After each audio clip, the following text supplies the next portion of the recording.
Treneris, sveikinimai su pergalė, visai įdomios rungtynės, neutraliam žiūrovui gavosi, jums turbūt netokios įdomios, gal daugiau dramatiškos.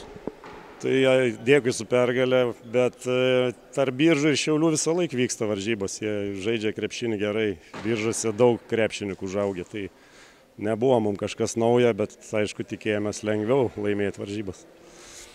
Kokias detalės tam pabaigoje likus 5 minutėm lėmė, kad vis tik tai perlaužė tos rungtynės ir turbūt tas galutinis rezultatas net neatspindi tos kovos, kokia vyko aikšteliai?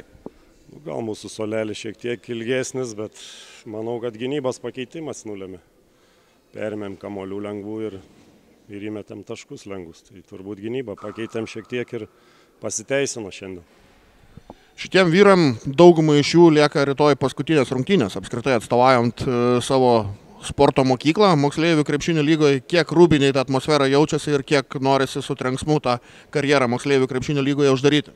Tai visada nori su trenksmu, jau čia visą savaitę kalbam, kad paskutinės varžybos, jeigu supras. Aš norėčiau, kad ne tik rūbiniai vyktų tą tokią atmosferą, bet kad aikšteliai persineštų jų tas noras laimėti ir kovą. Kaip aš sakau, bėgiojam seniau, dabar reikia kautis.